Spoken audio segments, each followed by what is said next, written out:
네, 안녕하세요. 전문 코디를 통해 의류 전문점을 키우다라는 제목으로 함께 공부하게 될 최광종입니다. 오늘 소상공인 기심 전결은 코로나19 방역 수칙을 철저히 지켜서 진행되고 있습니다. 오늘 크게 5가지 영역으로 우리가 의류 전문점을 위한 전문 코디 기법을 함께 공부해 보도록 할 텐데요. 첫 번째는 우리 매장의 메시지, 브랜딩을 어떻게 할 것인가. 두 번째는 전사적 마케팅이 반영된 VMD와 코디, 이런 내용을 다룰 거고요. 전사적 마케팅이라고 하면 단순히 개별 코디가 아닌 우리 브랜드의 메시지, 그 다음 개별 코디, 그 다음 함께 구성된 VMD, 그 다음 우리 직원들의 활동들, 마케팅 메시지, 이 모든 것들을 포함하는 것을 전사적 마케팅이라고 해요. 그래서 이 전사적 마케팅이 반영된 VMD와 코디들이 어떤 개념인지, 어떻게 적용해야 하는지에 대한 내용들을 다룰 거고요. 세 번째는 개별 코디 가운데 이제 컬러 코디의 원칙들, 그 다음 소재 및 아웃핏 코디 원칙들, 그 다음에 아이템, 특히 주력 상품 코디를 어떻게 했을 때 특히 머천다이징 관점, 판매 관점에서 의미 있는 코디가 될지에 대한 포인터들을 쭉 짚어보도록 하겠습니다. 가장 첫 번째로 우리 매장의 메시지, 브랜딩에 대해서 얘기할 건데요. 코디는 개별 코디 있죠. 상의와 하의, 아우터, 자파 같은 이런 개별 아이템들을 연결하는 것들을 우리가 협의의 코디의 개념이라고 하는데요. 그럼에도 불구하고 이 코디가 주는 하나의 메시지가 있어야 됩니다. 무슨 얘기지? 그냥 코디가 예쁘면 되지. 고객들 눈에 예뻐서 고객들이 어필돼서 고객들한테 어필돼서 터치감이 일어나고 착장해보고 사면 되는 것이지 무슨 메시지까지 필요해? 라고 생각하실지 모르겠는데 이게 보세와 브랜드의 차이입니다. 소위 브랜드라고 의류 전문점이라고 한다면 그들이 얘기하고자 하는 철학, 그들이 얘기하고자 하는 가치, 내가 어필하고자 하는 이 브랜드만의 정체성을 하나의 메시지로 늘 갖고 있기 때문에 이 메시지가 없는 코디, 이 메시지가 없는 VMD, 이 메시지가 없는 직원들의 말투, 이 메시지가 없는 POP의 메시지 방식들이 모두 다 브랜드와 전문적이지 않은 비브랜드의 차이를 보여주는 가장 중요한 포인트들입니다. 그래서 이 모든 영역들이 다 모아져서 하나의 메시지, 일관된 메시지를 만들어야 되는데 첫 번째 이미지의 경우에는 하나의 메시지가 빈티지 캐주얼입니다. 자, 여기 실제 상품들이 모두 다 뭐예요? 빈티지 컨셉으로 설명할 수 있는 의류 상품들이에요. 동대문이나 남대문에 내가 물건을 셀렉하러 갔을 때 트렌디한 것만 다 가져와. 그러면 우리의 한 단어는 뭘까요? 트렌디예요. 그런데 트렌디한 거 플러스 베이직 플러스 그 다음 내가 예쁘다고 생각하는 거를 막 짬뽕해서 가지고 와. 그럼 메시지가 어떻게 돼요? 하나의 메시지가 온라인 되지 않겠죠. 즉 우리 브랜드가 혹은 우리 매장이 일관되게 하나의 메시지를 줄 수 있는 상품 셀렉과 코디가 연결돼야 합니다. 우리는 베이직 상품은 많이 할 거야. 우리 전체 스타일의 약 80%는 베이직 티셔츠, 베이직 바지, 베이직 자켓, 이 베이직에만 집중할 거야. 기본물, 디자인이 많지 않은 아주 베이직한 디자인들만 할 거야. 그럼 이게 뭐예요? 우리 브랜드의, 우리 매장의 정체성인 거죠. 그래서 우리 정체성, 우리 브랜드의 정체성을 명확하게 정의 내리고 있어야지 코디도 연결되고요. 우리 브랜드의, 우리 매장이 전문성이 느껴집니다. 누구에게요? 고객들에게요. 자, 두 번째 사진도 마찬가지예요. 두 번째 사진은 이제 백화점 브랜드이긴 합니다만 이들이 한다는 뭐냐면 페미닌 클래식이에요. 무슨 얘기냐면 자, 이 브랜드의 대부분의 옷들은요 되게 핏이 강해요. 원피스도요 박시하지 않아요. 허리가 쫙 들어가고요. 그 다음 박시하긴 하지만 반드시 뭐예요? 벨트가 함께 있어서 채울 수 있도록 허리를 꽉 쪼맬 수 있도록 하는 상품들이 대부분의 상품입니다. 그 다음에 프릴이나 리본 같은 이런 디테일들을 많이 사용하죠. 그래서 여성스러움, 클래식함 이런 것들이 같이 반영되는 의류들과 그 다음 코디들, 그 다음 상품 배치들이 주 메시지가 되겠죠. 자, 세 번째의 경우에는 러블리 영캐주얼이라고 제가 정리해 내려봤는데요. 여성스럽긴 합니다만 그렇다고 이 페미닌 클래식에 비해서 훨씬 더 뭐예요? 캐주얼라이징 돼 있죠. 그리고 허리 라인 부분도 훨씬 더 세게 안 잡혀 있고요. 그럼 똑같이 프릴이나 똑같이 리본을 쓰더라도 조금 더요, 더 얇게 혹은 더 가벼운 느낌의 디테일들을 사용하고 있죠. 그래서 일반적으로 타겟 에이징이 훨씬 더 낮아지고 또 기장도 더 짧아지고 하죠. 그래서 러블리 영 캐주얼, 즉 캐주얼처럼 입을 수 있는 포멀한 클래식이 아니라 상대적으로 캐주얼라이징된 그리고 사랑스러운 느낌이 드는 그런 옷들만 가지고 코디를 하고 셀렉을 하고 매장을 구성하고 매장 컬러를 결정하고 매장 바닥을 결정하고 그 다음 행거의 컬러를 결정하고 이렇게 한다는 거죠. 그래서 우리가 코디라고 하면 개별 코디라고 계속 우리가 생각하지만 상의, 하의, 아우터, 그 다음 좌파만 연결하는 것을 코디라고 생각하지만 이렇게 전체적인 메시지를 하나로 연결하고 그것에 맞춰서 상품을 구현하고 코디하는 것이 더 중요하다. 이 큰 그림을 그리는 거 훨씬 중요하다라고 말씀드릴 수 있겠어요. 자, 그래서 전사적 마케팅이 반영된 VMD와 코디라고 한다면 즉 뭐예요? 이 시즌에 오늘 우리가 어떤 컨셉의 키워드로 어떤 상품을 주력으로 지금 매출을 80% 만들 거야. 우리 이번 달 매출의 목표가 3천만 원인데 이 3천만 원에 약 2,500만 원 이상은 어떤 아이템으로 어떤 디자인이 중심이 돼서 이 매출을 만들 거야 라는 강력한 아이디어가 있지 않으면 이 VMD와 코디 영역에서 어떻게 해야 될지 기준이 서지 않아요. 자, 일반적으로 겨울은 뭐예요? 아우터 싸움이죠. 여름은요? 상의 싸움이죠. 자, 이런 기본적인 아이템들의 룰이 있죠. 여름에는 아이템 상의로 승부 봐야 된다.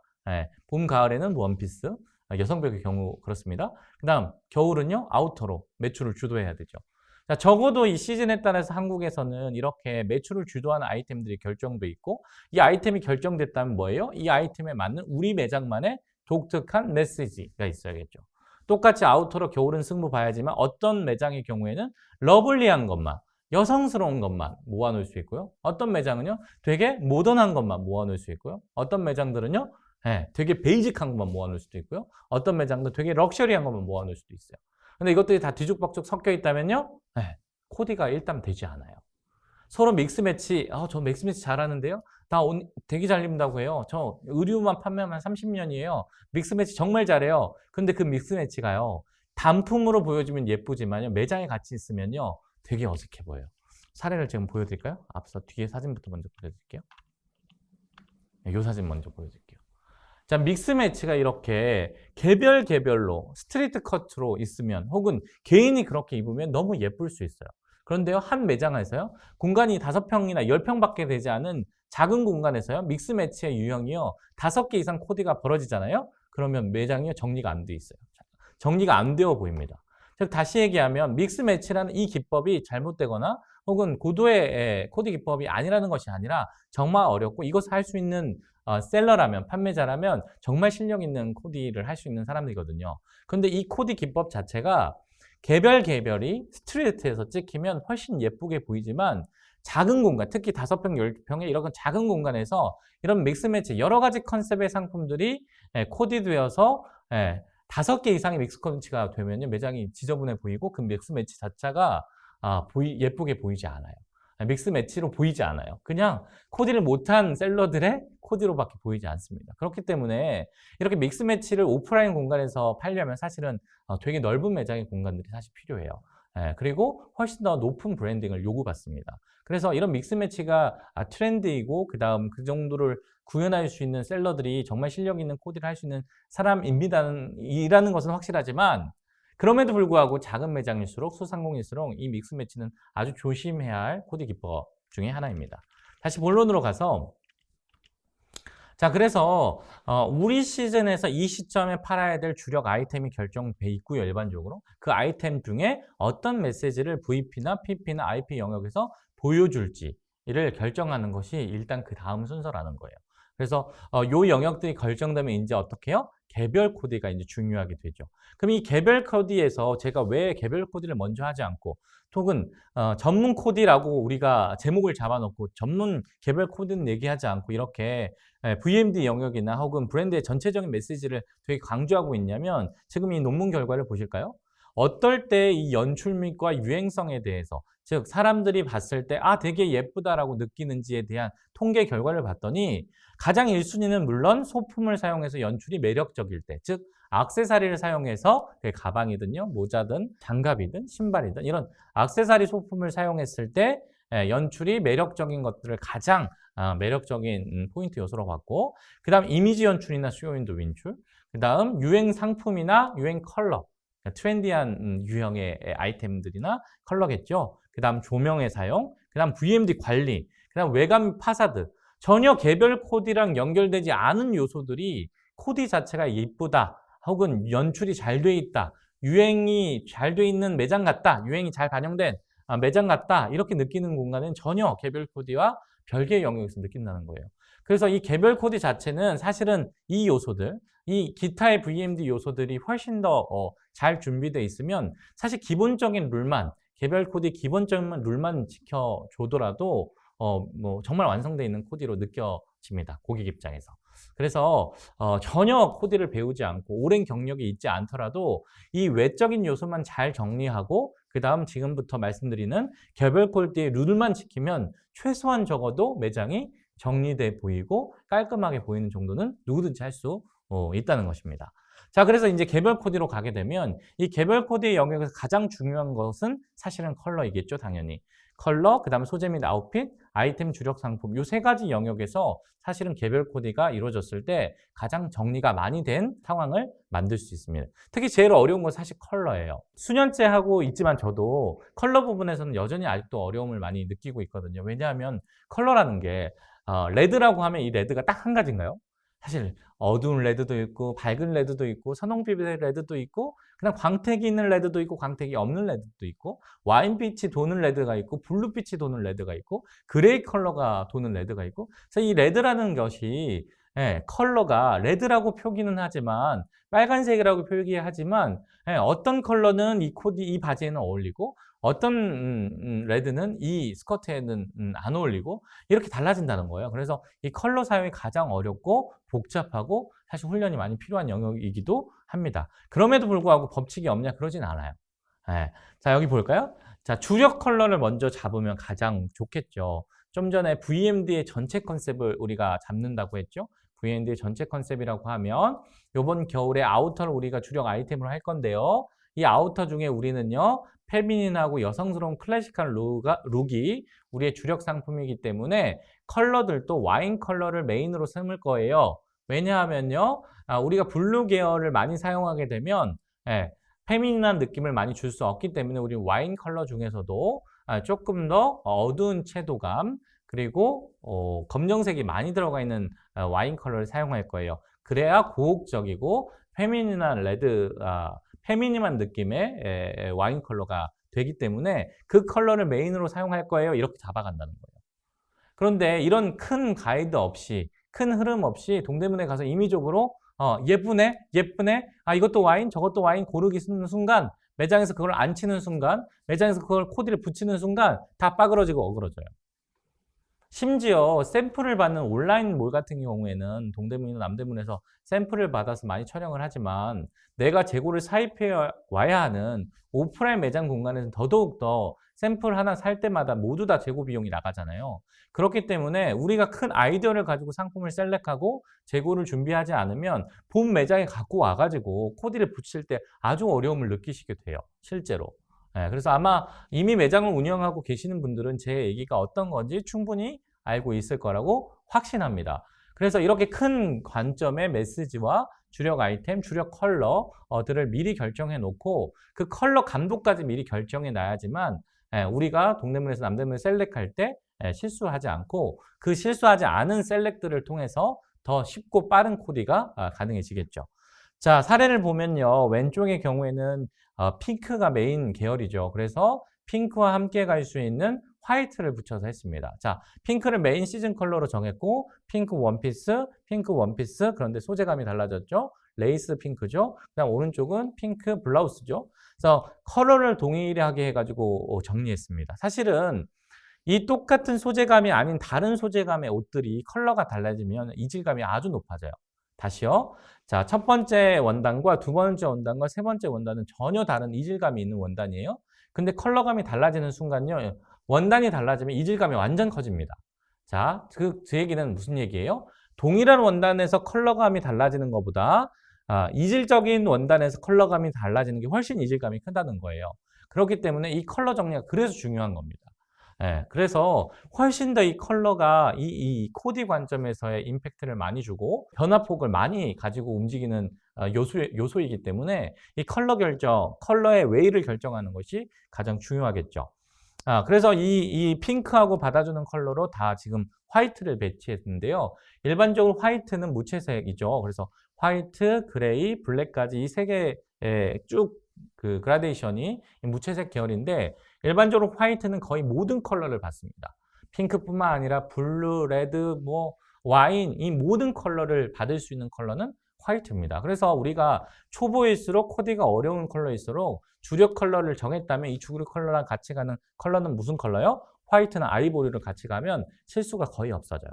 다시요. 이건 아주 중요한 포인트예요. 주력 컬러를 당연히 정하셨을 거예요. 그게 핑크일 수도 있고 레드일 수 있고 여름에는 블루 계열이 많을 거고요. 네, 그렇게 메인 컬러를 정했다면 이 메인 컬러를 함께 가는 건 뭐다? 무채색 중에는 특히 어디다? 화이트랑 아이보리. 아이보리도 사실은 유색이지만 무채색으로 거의 봐요. 그래서 아이보리나 무채색, 아이보리나 화이트 컬러를 받쳐주면 거의 문제가 없어집니다. 물론 그레이 컬러나 검정색, 블랙 컬러도 무채색으로 다른 컬러들을 거의 받쳐주는데 일반적으로 초보가 붙이기에 조금 어려울 수 있어요. 광택감이 조금만 더 나는 블랙이 붙으면 바로 어울리지 않는 코디가 될 수도 있거든요. 그렇기 때문에 가장 쉬운 건 뭐다? 메인 컬러에 화이트나 아이보리에 무채색 컬러를 붙이는 게 가장 색깔이 빨리 정리되고 초보도 문제없게 되게 전문 코디처럼 보일 수 있게 만들 수 있다. 이렇게 이해하시면 되겠고요. 두 번째 사례도 그렇게 딱 보이시죠? 화이트를 바지와 셔츠에 배치해 놓고 아더 컬러들을 배치해 놓고요. 특히 여기에 액세서리인 가죽 벨트, 그다음 가죽 부자재들을 바닥에 같이 배치하면서 소품들과 함께 어울려지도록 한 거죠. 그래서 이색 컬러가 존재하면 다른 컬러의 유색이 존재하면 그 컬러를 받는 것은 대표적으로 뭐다? 화이트랑 아이보리 계열이 받아준다. 그리고 중요한 포인트가 또 있는데 이 데님 청바지거나 데님 셔츠이거나 그다음 데님 모자이거나 이런 데님의 경우에는 사실은 컬러로 보지 않는다고 생각해도 무방할 정도로 무채색뿐만 아니라 유채색 모두 다 잘 받아줍니다. 그렇기 때문에 데님은 활용을 하시면 되게 다양한 연출이 가능해지는 아이템이기도 해요. 그래서 우리 전문점이 데님은 잘 안 팔아. 데님은 거의 팔지 않는 주력 아이템이 아니야. 왜냐하면 우리는 여성성을 되게 강조하는 의류 전문점이거든. 이런 관점의 브랜드라 할지라도 데님 종류의 여러 가지 이 컬러감의 데님을 샘플로 가지고 계시면 코디할 때는 아주 활용도가 높을 것으로 생각이 되어집니다. 사실 전문 브랜드도요. 우리가 팔지 않는 데님을 샘플로 매장에서 갖고 있어서 코디할 때만 활용하는 경우도 되게 많아요. 그래서 우리 브랜드 상품이 아닌 경우도 심지어 있습니다. 우리 브랜드에서 데님을 생산하지 않으면 우리 데님 재고가 없잖아요. 그럼에도 불구하고 데님 샘플들을 일부 늘 매장들이 갖고 있는 이유는 이렇게 코디할 때 컬러의 영향을 받지 않는 소재감이나 컬러감이 이 데님이기 때문에 활용도가 아주 좋다. 이렇게 이해하시면 될 것 같고요. 그 다음 세 번째 화면의 경우에는 같은 컬러감을 여러 코디에 배치했죠. 그래서 여기는 녹색 컬러감을 지금 원피스하고 스커트, 그 다음 상의, 이 니트에 지금 배치했습니다. 그래서 사실은 브라운 계열의 혹은 베이지 계열의 상품들로 전반적으로 톤온톤으로 배치했지만 거기에 포인트 컬러 그린을 넣어가지고 심지어 가방도 그린이죠. 그래서 포인트 컬러를 넣어가지고 또 전반적으로 화면이 정리되는 즉 앞서서 말씀드린 것처럼 개별 코디 상의 하의 아우터를 연결하는 개별 코디도 중요하지만 이렇게 마네킹과 마네킹 그리고 마네킹과 뒤에 벽장 마네킹과 그 다음 바닥장 DP 테이블이죠. 이렇게 같이 연계되는 것들이 컬러감들이 다 연계돼야 되지만 가장 화면이 잘 정리되고 고객들이 봤을 때 트렌드해 보이고 고객들이 봤을 때 가장 잘 코디되었다 이렇게 느껴지는 패턴이다 이렇게 이해하시면 되겠습니다. 자, 이 컬러감 중에 제일 어려운 게 이 톤온톤과 톤인톤의 개념이에요. 가장 기본적인 개념이지만 사실은 매치했을 때 가장 어려운 것이 또 톤온톤과 톤인톤의 개념입니다.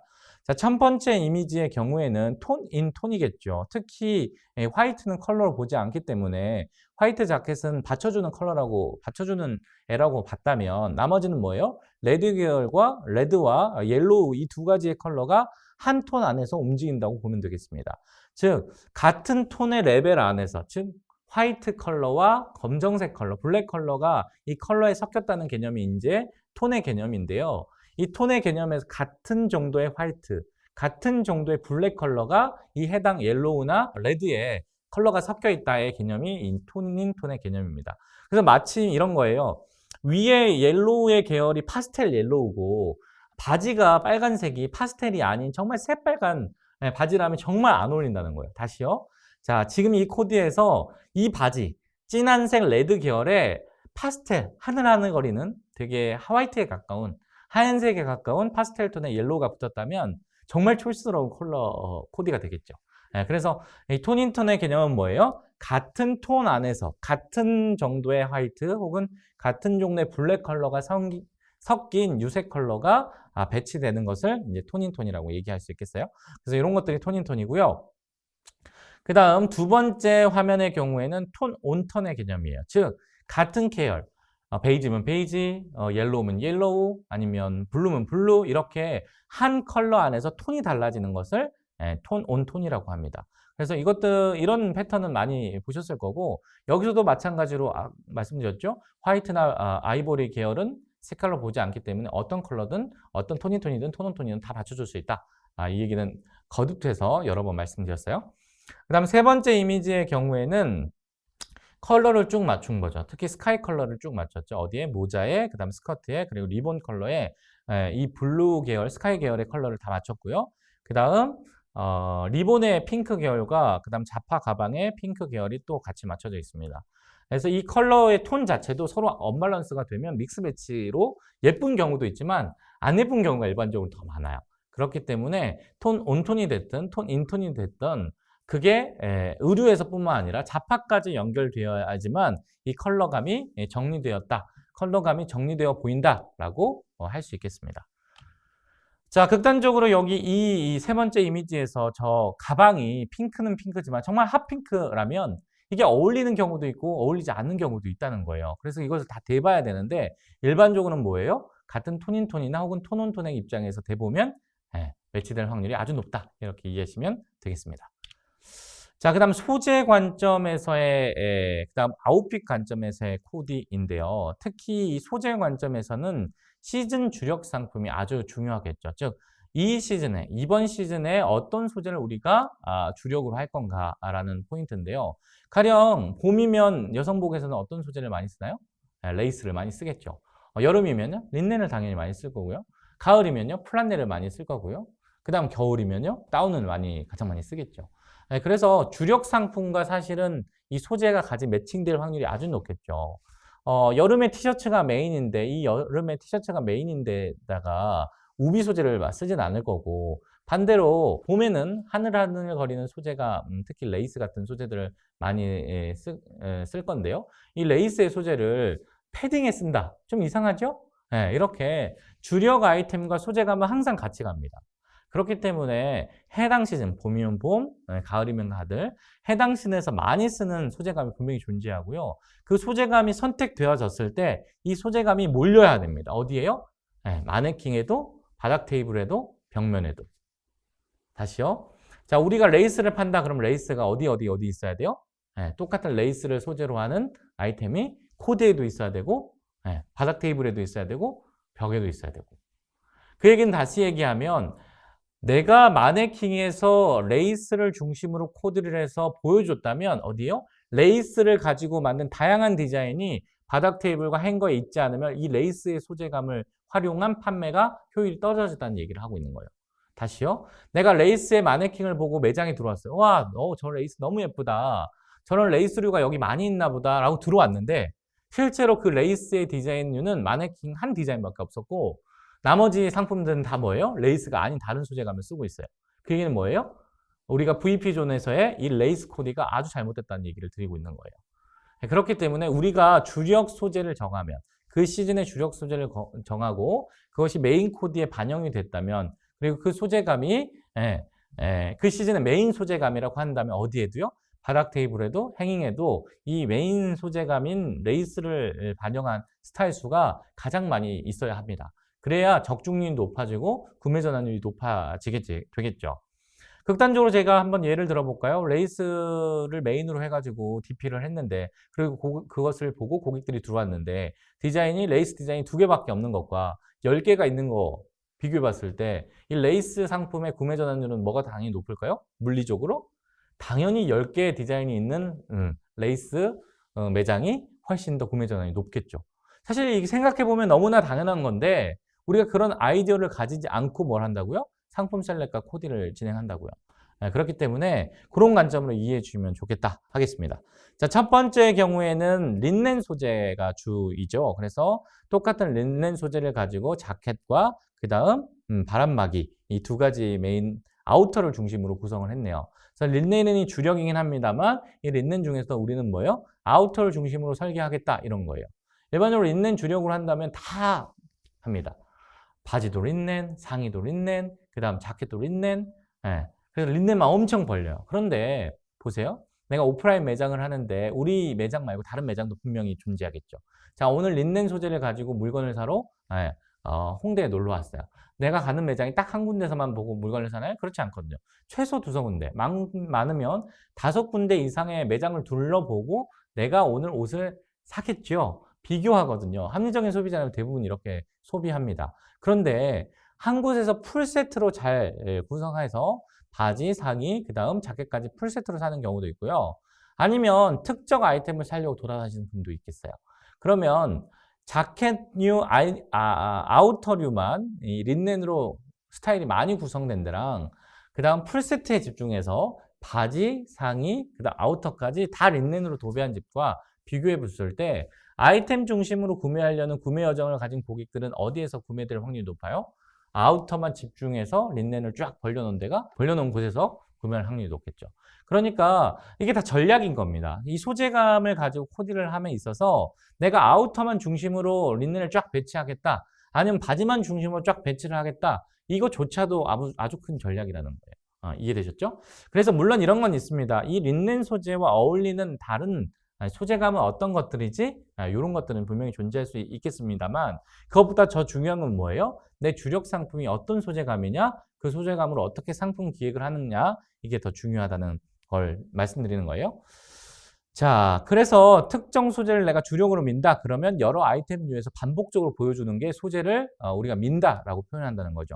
두 번째 코디도 마찬가지예요. 데님을 밀었죠. 데님을 뭐 해서요? 바지, 그 다음 코트, 그 다음 아우터, 셔츠 이 4개 아이템들을 반복적으로 동시에 한 곳에서 보여주고 있죠. 사실 우리가 코디하면 어디만 말한다고 했죠? 아까 말씀드린 것처럼 마네킹에 코디를 해서만 꼭 코디라고 이해한다고요. 그런데 지금 이 화면을 보시죠? 이 화면에 어떻게 해요? 마네킹에는 롱코트 청 데님과 그 다음 숏스커트 청 데님 이 두 가지밖에 이 마네킹에는 코디되어 있지 않아요. 그런데 이 화면 안에 어디예요? 자, 옷걸이에 숏한 청 자켓 데님이 있고 그 다음 청 셔츠까지 같이 보입니다. 이것조차도 한 번에 보여지는 코디라고 얘기를 지금 드리는 거예요. 이렇게 화면들이 같은 컬러감이 쫙 정리되고 같은 소재감이 이렇게 한 면에 보였다면 이 코디, 특히 마네킹 코디가 훨씬 더 매력적으로 보여요. 왜요? 데님이 눈에 확 꽂히거든요. 즉 주력으로 이 소재를 밀고 있구나 고객이 바로 인지하는 겁니다. 그런데 이렇게 단품 데님 하나만 있거나 데님 자켓, 린넨 자켓 딱 하나만 있거나 이러면요 보이지 않아요. 어떤 소재를 주력으로 밀고 있는지 그 코디의 매력 포인트가 뭔지가 보이지 않습니다. 대부분 다 믹스 코디의 형태로 생각하는 거예요. 그렇기 때문에 매장 구현 자체가 훨씬 어려워지는 겁니다. 그 다음 세 번째는 제가 반복적으로 말한 레이스가 배치되어 있네요. 그래서 레이스가 반영된 원피스, 레이스가 반영된 스커트, 레이스가 반영된 또 다른 또 원피스. 첫 번째 건 블라우스인 것 같기도 하네요. 자, 이렇게 레이스가 들어가서 동일한 레이스뿐만 아니라 다른 곳에서 다른 디테일로 다른 디자인의 레이스들이 동시적으로 보였을 때 여기 지금 레이스를 밀고 있구나 이렇게 보인다는 거죠. 그래서 이렇게 특정 소재를 반복적으로 3번 이상 마네킹뿐만 아니라 벽장이나 혹은 행인까지 반복적으로 보여줬을 때 주력 소재가 이거다라고 고객들이 느껴진다 이렇게 이해하시면 되겠습니다. 그래서 3번 이상 반복적으로 보여줬을 때 주력이 강조돼서 보인다. 이렇게 이 법칙을 꼭 기억하셨으면 좋겠어요. 그 다음에 시즌 주력 패턴이 있겠죠. 특히 가을에는 이렇게 플란넬 소재의 체크 패턴이 아주 기본적으로 많이 쓰는 패턴이죠. 그리고 두 번째 이미지의 경우에는 봄 시즌에 많이 사용하죠. 특히 봄과 여름에는 이런 플라워 패턴을 많이 쓰게 되는데 특히 패턴의 차이가 존재해요. 컬러감도 당연히 존재하겠죠. 직관적으로 봄에는 더 핑크한 컬러들, 레드 계열들이 많이 사용될 거고 여름 경우에는 똑같은 플라워지만 블루 계열이 많이 사용되는데요. 더 놀라운 사실은 뭔지 아세요? 똑같은 플라워의 컬러도 다르지만요. 사이즈도 달라요. 봄일수록 훨씬 더 작은 사이즈의 꽃이 플라워 패턴이 사용되고요. 여름일수록 훨씬 더 큰 사이즈의 플라워 패턴이 사용됩니다. 왜 그렇겠어요? 그게 훨씬 더 시원하게 보이기 때문에 그렇습니다. 이렇게 똑같은 플라워 패턴이라고 하더라도 컬러와 사이즈, 그 다음 어디에 이 디테일이 배치되어 있냐에 따라서 전혀 다른 분위기를 연출하게 됩니다. 그렇기 때문에 만약 봄 시즌에 플라워 패턴의 핑크 계열인데 사이즈가 완전 커, 플라워 패턴의 크기가 완전 커, 꽃의 사이즈가 완전 커, 그러면 어떤 느낌이 들겠어요? 훨씬 더 엘레강스한 느낌이 들겠죠. 그렇겠죠? 상상해 보십시오. 이렇게 이 시즌의 주력 패턴의 특징들을 알고 그것들을 어떻게 넣었을 때 우리의 메시지가 달라진지를 우리가 알고 있어야 한다는 거예요. 내 눈에 당장 예쁘다고 봄에 우리는 전반적으로 뿌띠뿌띠, 귀여운, 사랑스러운 이런 이미지의 의류 매장을 연출하고 있는 전문점인데 갑자기 봄에 핑크 계열인데 엄청 큰 사이즈의 플라워 패턴을 셀렉해서 이것을 메인으로 같이 밀어주면 어떻게 돼요? 뿌띠와 엘레강스가 지금 같이 있는 거예요. 그럼 매장이 어떻게 된다고요? 정리되어 보이지 않는다고요. 코디가 예뻐 보이지 않는다고요. 개별은 예뻐 보일 수 있습니다만 우리가 개별로 승부 보는 것이 아니잖아요. 의류 매장은. 전체 느낌으로 승부 보는 것이기 때문에 이런 것들은 예쁘게 보인다 할지라도 과감하게 포기하는 게 오히려 맞습니다. 그래야 이게 브랜드로 전문적인 의류점으로 보이지 막 예쁘다고 조그만 꽃도 큰 옷도 다 핑크 계열이라고 갖다 놓으면 어떻게 돼요? 정리 안 된 보세 매장으로 보이는 거죠. 이런 차이. 세 번째도 마찬가지예요. 세 번째의 경우에도 뭐예요? 똑같은 체크이긴 하지만 첫 번째 체크랑 아주 다르죠. 왜요? 첫 번째 체크는 훨씬 더 캐주얼라이징 된 체크이고 체크 자체가 크죠. 그리고 체크의 굵기 자체도 훨씬 더 두껍습니다. 그래서 굵고 클수록 캐주얼라이징 된 거고 얇고 좁을수록 훨씬 더 페미닌한 체크이죠. 그렇기 때문에 이 체크의 사이즈나 패턴에 의해서도 이렇게 전체적인 뭐가요? 메시지가 만들어집니다. 메시지가. 그래서 저것은 사실은 이 매장이 있으면 매장을 해치는 세 번째 매장에 첫 번째에 플라넬의 체크가 있다 그러면 어울릴까요? 잘 안 어울릴 것 같은데요? 여러분 생각도 그러시죠? 그렇기 때문에 이렇게 시즌 주력의 패턴들을 우리가 동의하고 어떤 패턴들이 들어왔을 때 가장 매력적으로 보이는지에 대한 정리들이 필요하겠죠. 그래야 상품도 셀렉되고 코디에도 연결되겠죠. 그 다음 추구 아웃핏입니다. 추구 아웃핏. 이건 뭐냐면 우리가 입었을 때, 특히 고객이 입었을 때 어떻게 보이기를 원하느냐의 싸움인데 첫 번째 경우에는 여성복 기준으로 훨씬 더 페미닌하죠. 훨씬 더 여성의 신체를 과감하게 보여주기 위한 핏감을 가지고 있어요. 그래서 훨씬 더 타이트하고요. 훨씬 더 허리를 강조하고요. 훨씬 더 스트레치가 많은 원단들을 사용하게 되겠죠. 왜냐하면 훨씬 핏하게 옷을 입어야 되기 때문에 그렇습니다. 그런데 반대 오른쪽으로 가면 갈수록요. 훨씬 더 박시해지고 훨씬 더 모던해지고 훨씬 더 유럽풍이 느낌이 나고 하죠. 그렇기 때문에 또 왼쪽에 가장 왼쪽에 입는 스타일을 입는 고객들이 가장 오른쪽에 입는 스타일을 잘 입지 않아요. 즉, 이 옷이라는 것이 내 정체성을 드러내는 일반적인 대표적인 소비재이기 때문에 가장 왼쪽에 유형을 많이 입는 사람이 가장 오른쪽의 유형을 입기란 쉽지 않습니다. 그렇죠? 아마 동의가 되실 것 같은데요. 그렇기 때문에 전체적인 아웃핏이 우리가 왼쪽에 더 국한되어 있냐, 오른쪽에 더 몰입되어 있냐, 아니면 훨씬 더 트렌디하고 아방가르드한 가운데에 더 몰빵되어 있냐라고 우리가 패턴을 알아야지만 이 핏이 결정되겠죠. 어떨 때는 첫 번째, 어떨 때는 두 번째 아방가르드풍, 세 번째는 되게 유로피안풍 이런 것들을 믹스해서 막 셀렉하다 보면 어떻게 돼요? 그냥 막 섞여 있는 정말 보색하게 된다. 우리가 평소에 사실은 한 사람이 이럴 수 있어요.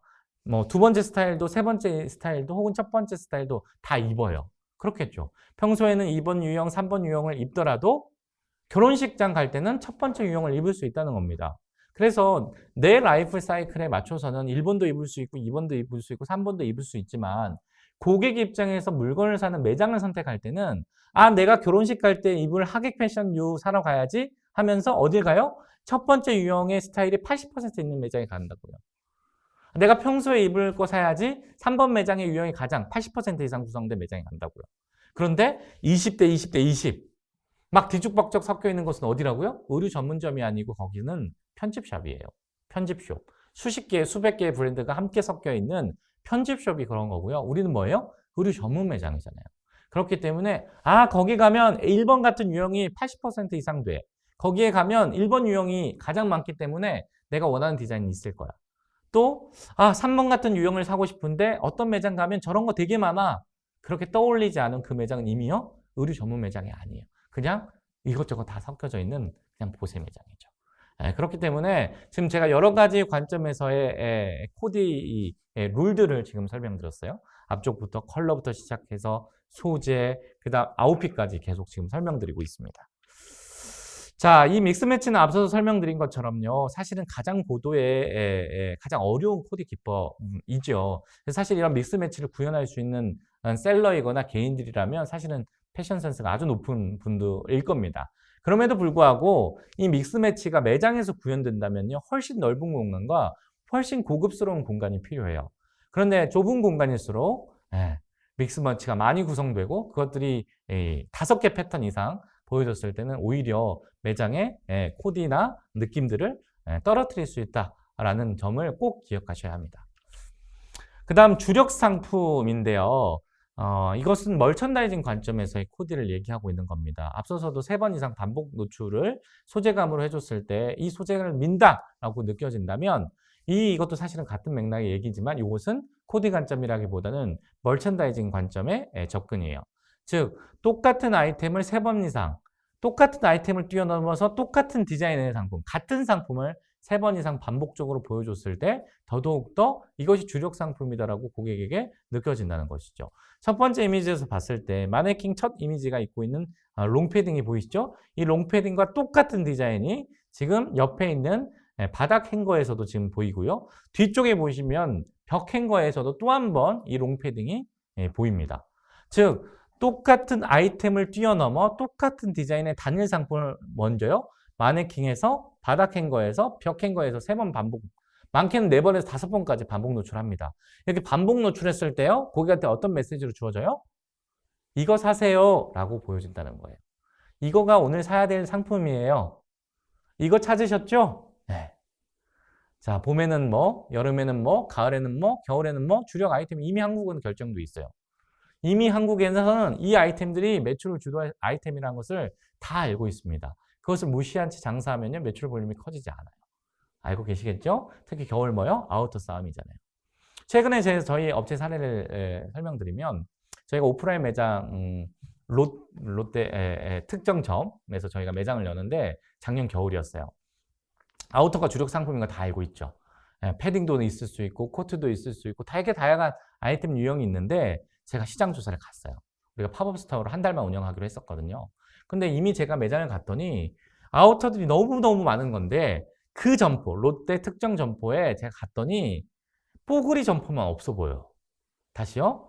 자, 저희가 팝업 스토어 한 달을 열려고 가는데 현장 조사를 갔는데 아우터들이 이미 많이 나와 있어요. 왜요? 겨울은 거의 뭐 10월, 9월 말부터 아우터들이 겨울 아우터들이 나오기 시작하기 때문에 겨울 아우터 팔아야 된다는 걸 다 알고 있어요. 누구나. 그런데 매장에 갔더니 우리는 한 달밖에 팝업을 안 할 거예요. 그런데 이미 갔더니 코트도 많고 패딩도 많고 너무 다양한 아우터들이 너무 많은 거예요. 디자인도 많고. 그런데 제가 놀라운 거 하나를 발견했죠. 뭐예요? 뽀글이 패턴에 뽀글이 뭔지 아시죠? 뽀글이 패턴의 아우터는 진짜 안 보이는 거죠. 그래서 저희가 어떻게 준비했어요? 뽀글이로 도배를 했어요. 뽀글이 점퍼, 뽀글이 코트, 그 다음에 뽀글이 숏한 기장거, 그 다음 뽀글이 뭐죠? 후리스, 뭐 뽀글이로 할 수 있는 거의 대부분의 아우터들을 거의 다 준비하는 거죠. 스타일수도 많이 벌려가지고요. 아우터류 똑같은 뭐 숏 후리스라도 후리스 디자인이 여러 개겠죠. 그래서 스타일을 그렇게 벌려 나가서 갔더니 고객들이 뭐라고 생각해요? 저희가 설명하지 않아도 제가 지나가면서 들었어요. 여기 뽀글이 맛집이네? 이렇게 표현했어요. 뽀글이를 사든 사지 않든 적어도 우리 매장이 뽀글이 맛집이라고 표현할 정도로 내가 뽀글이 사면 여기서 사야 되겠구나. 왜? 여기에는 가장 많은 뽀글이가 있으니까요. 이렇게요. 그래서 거듭 말씀드리지만 이 코디라는 개념이 단순히 개별 하의, 개별 상의, 개별 아우터, 개별 아이템을 액세서리를 연결하는 개념을 뛰어넘으셔야 해요. 이렇게 매칭하는 것은 정말 협의적인 관점의 코디이고요. 훨씬 더 중요하고 또 판매 관점에서 멀천다이징 관점에서 훨씬 더 중요한 것은 바로 이 광의 개념의 코디입니다. 즉 팔리지 않고 고객들의 터치감이 일어나지 않고 착장되지 않는 코디는 아무 의미 없는 코디가 돼요. 내 눈에만 예쁜 코디, 그냥 보기에만 예쁜 코디는 아무 의미가 없어요. 왜요? 우리는 판매를 해야 되는 비즈니스, 장사를 해야 되는 사람이기 때문에 그렇습니다. 자, 앵커의 역할은 제가 잠깐 간단히만 하고 넘어갈 텐데요. 이런 거예요. 매장에 입점시키기 위한 코드입니다. 즉, 이 상품이 팔리든 팔리지 않든 중요하지 않아요. 그리고 팔려도 딱히 마진이 많지 않아요. 근데 적어도 얘는 우리 매장에 들어오게 하는 역할만 해줘도 충분한 역할을 하는 애들을 우리가 앵커라고 표현해요. 그래서 여기 팝업처럼 보이는 것처럼 POP처럼 감탄 벤츠 39,900원, 그 다음에 1+1 이런 POP와 상품들을 보고 들어와서 해당 상품을 살 수도 있지만 함께 코디되어 있는 여러 가지 다른 상품들을 볼 수 있겠죠. 그렇기 때문에 이렇게 앵커 역할을 하는 상품들을 전면에 배치해서 고객들을 우리 매장으로 유입시키는 역할을 한다. 일반적으로 기본물들, 베이직 물들을 많이 이런 앵커 상품으로 하고요. 가격은 아주 많이 낮추겠어. 그래서 일반적으로 10,000원짜리다 그러면 원가율을 막 80%까지 높여가지고 아주 가성비 좋은 상품. 적어도 저거는 사갖고 가야 돼. 내가 아무리 바빠도 저거는 매장 들어가서 저것만이라도 사갖고 나가야 돼. 라는 느낌이 들 정도의 상품이 되어야지만 앵커 상품이고 그것이 앵커 상품의 역할을 충분히 할 것이라고 확신이 듭니다. 그래서 코디랑은 크게 상관은 없지만 이 앵커라는 아이템의 역할과 그리고 필요성이 있기 때문에 언급을 드렸습니다. 그 다음에 또 하나 디자인물의 개념도 있어. 이 상품도 마찬가지로 어떤 개념이에요? 판매를 주력하는, 주도하는 상품이라기보다는 매장에 들어오고 우리 브랜드의 메시지를 강력하게 보여주는 상품을 디자인물이라고 하죠. 그래서 사실은 평소에는 잘 입지 않을 정도의 아주 높은 감도의 옷들이긴 합니다만 매장에 들어와서 이 브랜드의 메시지는 이거구나, 이렇게 화려하구나, 이런 스타일이구나 라고 보여주는 용도. 그래서 재고는 많이 가지지 않고요. 또 판매가액도 너무 높여놔서 고객들도 잘 사지는 않아요. 그렇지만 이 브랜드의 메시지를 보여줄 수 있는 아주 강력한 디자인분들은 특히 비주얼 프레젠테이션 영역에 주로 배치하면서 우리 브랜드의 정체성을 과감하게 보여주는 역할을 합니다. 그래서 좀 과하다 싶을 정도의 이런 비주얼 프레젠테이션의 코디가 어디예요? 특히 윈도우에 많이 집중되어 있는 이유는 바로 이 디자인물의 역할을 하는 역할이다. 이렇게 이해하시면 되겠습니다. 자, 이 코디 관점에서 가장 많이 들어온 질문들에 좀 답변을 할 텐데요. 코디를 함에 있어서 여러 원칙들이 있는데 우선순위가 어떤 겁니까? 라는 질문인데요. 앞서서도 강조해서 말씀드렸죠. 일반적으로 사람들은 컬러에 가장 민감하게 반응합니다. 특히 소재감에 비해서 혹은 아이템에 비해서 더더욱더 민감하게 반응하는 것은 컬러이기 때문에 가장 중요한 우선순위는 컬러 정리라고 할 수 있겠습니다. 그 다음 우리의 경우에 매장도 작고 그 다음에 고객도 다양하기 때문에 특정 아이템이나 특정 디자인에 물량을 집중해서 팔 수가 없어요. 우리는 소품종 다량 생산이 아니고 다품종 소량 생산해야 되는 상황이에요. 우리 매장이 크지도 않고 그렇기 때문에 그렇게 해야 되는 상황이라면 어떻게 접근해야 될까요? 라는 질문인데요. 여기서 썼죠. 스타일의 다양함 및 한정된 재고가 판매 전략이라면 상대적으로 연출보다는 어디에 더 힘을 쓰라고요? 진열에. 자, 연출과 진열의 차이 뭔지 설명을 앞 시간에 설명을 드렸는데요. 연출은 감성에 집중하는 거라면요. 진열은 어디에 집중하는 거라고요? 정리에. 그래서 깔끔하게 정리해. 어떤 브랜드를 생각하면 가장 좋냐면요. 유니클로를 생각하면 가장 좋아요. 그래서 특정 브랜드를 제가 언급해서 조금 조심스럽긴 합니다만 그럼에도 불구하고 우리가 디자인을 많을수록 어디에 집중해야 한다고요? 연출보다는 진열. 깨끗하게 깔끔하게 딱 떨어지게 정리하는 것이 다양한 스타일을 한 공간에서 특히 좁은 공간에서 판매했을 때 가장 중요한 코디 포인트다. 정리 포인트다. 이렇게 말씀드릴 수 있겠습니다. 자, 전문 코디를 통해서 의류 전문점을 키우다라는 제목으로 우리가 한번 정리를 해봤는데요. 사실은 처음 의류 판매를 하시는 분들은 이런 개념조차도 어려우실 수 있을 거예요. 또 반대로 20년, 30년 내가 전문가야 라고 생각하시는 분들도 계실지 모르겠지만요. 적어도 오늘 우리가 공부하고 정리한 이 아주 기본 중에 기본의 룰들만 잘 지킨다면요. 그리고 그 기본 룰 안에서 우리가 새로운 아이디어, 혁신적인 아이디어 혹은 내 노하우와 경험을 살린다면 훨씬 더 깔끔한 매장 정리, 훌륭한 의류 전문점 코디가 가능해집니다. 그래서 기본 룰 안에서 창의성을 발휘하는 우리의 아이디어가 필요할 것으로 생각이 됩니다. 자, 다시 한번 창업을 응원드리고요. 거듭해서